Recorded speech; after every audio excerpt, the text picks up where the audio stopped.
Devotion 17 of Devotions upon Emergent Occasions, together with Death's Duel, by John Donne. Devotion 17. Nunc lento sonitu dicunt morieris. Now this bell tolling softly for another, says to me, thou must die. Meditation.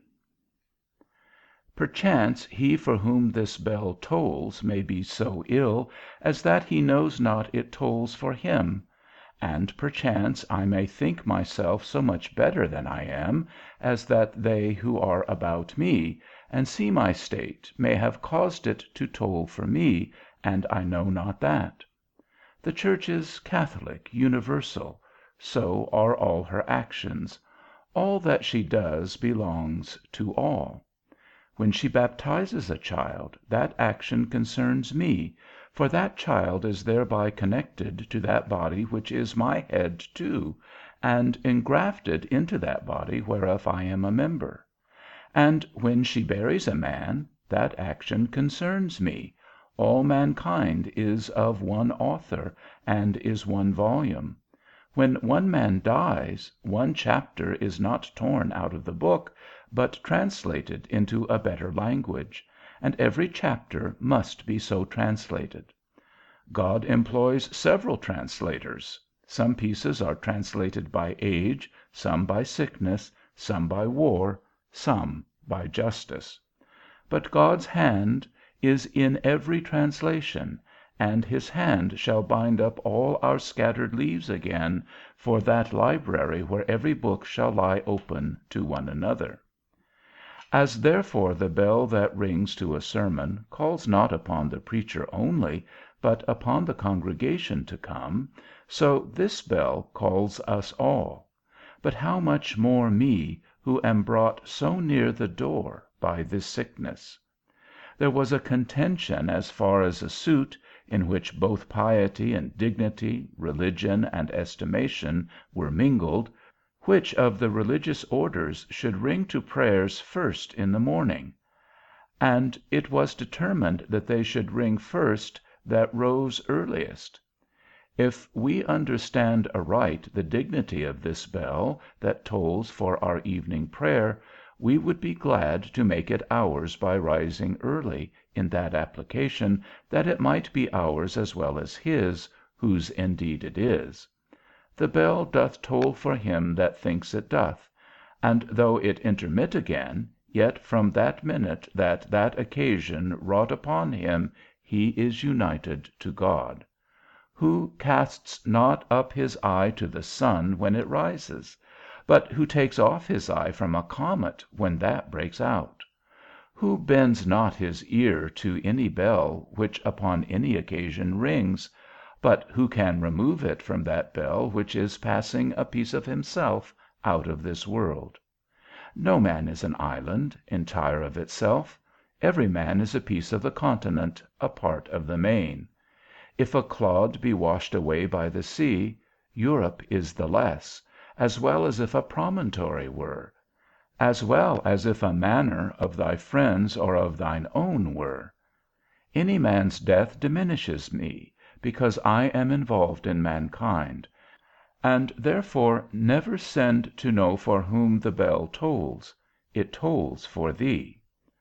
Neither can we call this a begging of misery, or a borrowing of misery, as though we were not miserable enough of ourselves, but must fetch in more from the next house, in taking upon us the misery of our neighbours. Truly it were an excusable covetousness if we did, for affliction is a treasure, and scarce any man hath enough of it. No man hath affliction enough that is not matured and ripened by it, and made fit for God by that affliction.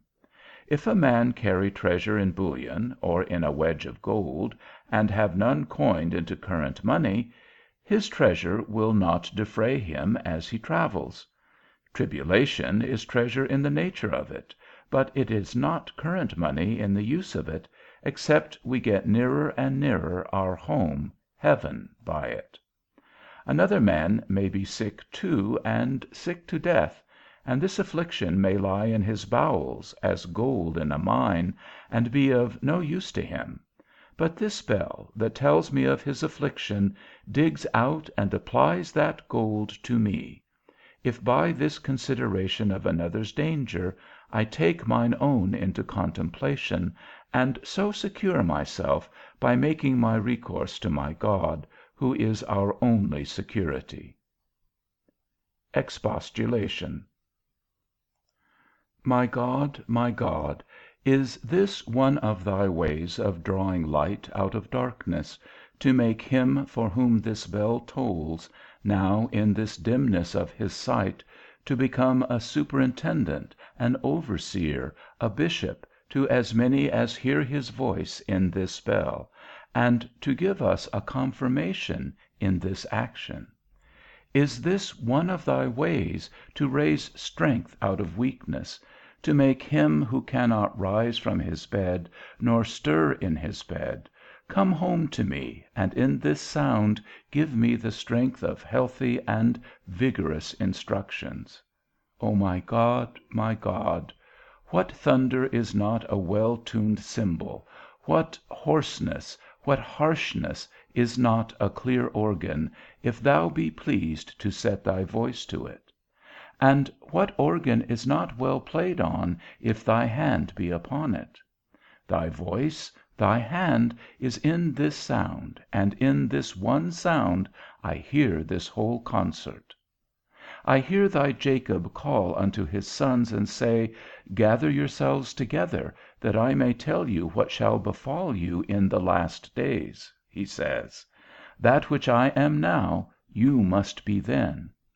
I hear thy Moses telling me, and all within the compass of this sound, This is the blessing wherewith I bless you before my death. This, that before your death you would consider your own in mine. I hear thy prophet saying to Hezekiah, Set thy house in order, for thou shalt die, and not live. He makes use of his family, and calls this a setting of his house in order, to compose us to the meditation of death. I hear thy apostle saying, I think it meet to put you in remembrance, knowing that shortly I must go out of this tabernacle. This is the publishing of his will, and this bell is our legacy, the applying of his present condition to our use. I hear that which makes all sounds music, and all music perfect. I hear thy Son himself saying, Let not your hearts be troubled. Only I hear this change, that whereas thy Son says there, I go to prepare a place for you, this man in this sound says, I send to prepare you for a place, for a grave. But, O my God, since heaven is glory and joy, why do not glorious and joyful things lead us, induce us to heaven? Thy legacies in thy first will in the Old Testament were plenty and victory and wine and oil, milk and honey, alliances of friends, ruin of enemies, peaceful hearts and cheerful countenances, and by these galleries thou broughtest them into thy bedchambers, by these glories and joys to the joys and glories of heaven. Why hast thou changed thine old way, and carried us by the ways of discipline and mortification, by the ways of mourning and lamentation, by the ways of miserable ends and miserable anticipations of those miseries, in appropriating the exemplar miseries of others to ourselves, and usurping upon their miseries as our own, to our prejudice? Is the glory of heaven no perfecter in itself, but that it needs a foil of depression and ingloriousness in this world to set it off? Is the joy of heaven no perfecter in itself, but that it needs the sourness of this life to give it a taste? Is that joy and that glory but a comparative glory and a comparative joy? Not such in itself, but such in comparison of the joylessness and the ingloriousness of this world.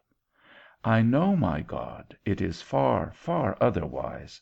As thou thyself, who art all, art made of no substances, so the joys and glory which are with thee are made of none of these circumstances, essential joy and glory essential. But why then, my God, wilt thou not begin them here? Pardon, O God, this unthankful rashness. I that ask why thou dost not, find even now in myself that thou dost.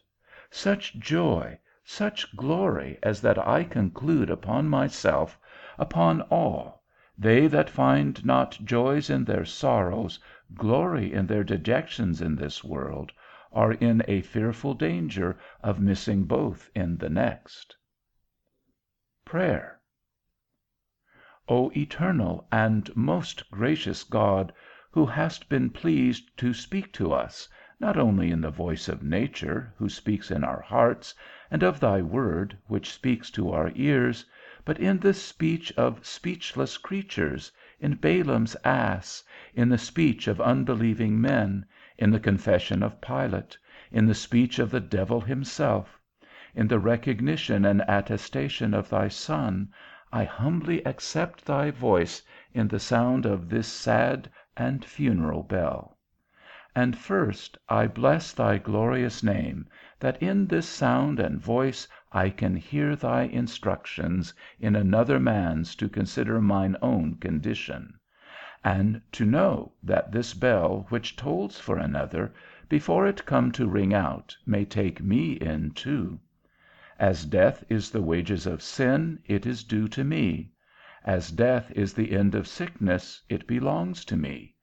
And though so disobedient a servant as I may be afraid to die, yet to so merciful a master as thou I cannot be afraid to come.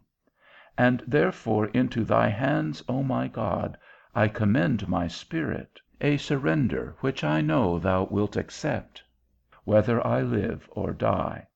For thy servant David made it, when he put himself into thy protection for his life, and thy blessed Son made it, when he delivered up his soul at his death. Declare thou thy will upon me, O Lord, for life or death in thy time.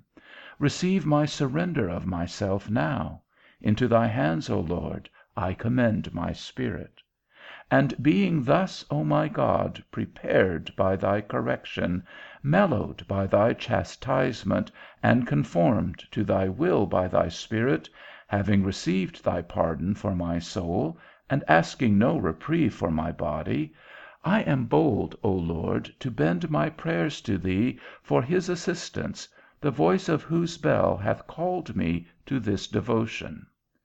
Lay hold upon his soul, O God, till that soul have thoroughly considered his account; and how few minutes soever it have to remain in that body, let the power of thy Spirit recompense the shortness of time, and perfect his account before he pass away.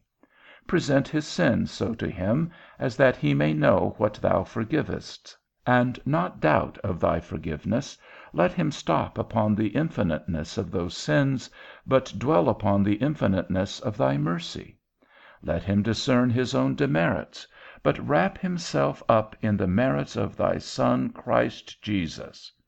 Breathe inward comforts to his heart, and afford him the power of giving such outward testimonies thereof, as all that are about him may derive comforts from thence, and have this edification, even in this dissolution, that though the body be going the way of all flesh, yet that soul is going the way of all saints. When thy Son cried out upon the cross, my God, why hast thou forsaken me? He spake not so much in his own person, as in the person of the church, and of his afflicted members, who in deep distresses might fear thy forsaking. This patient, O most blessed God, is one of them. In his behalf, and in his name, hear thy Son crying to thee, my God, why hast thou forsaken me? And forsake him not. But with thy left hand lay his body in the grave, if that be thy determination upon him, and with thy right hand receive his soul into thy kingdom, and unite him and us in one communion of saints. Amen. Devotion 17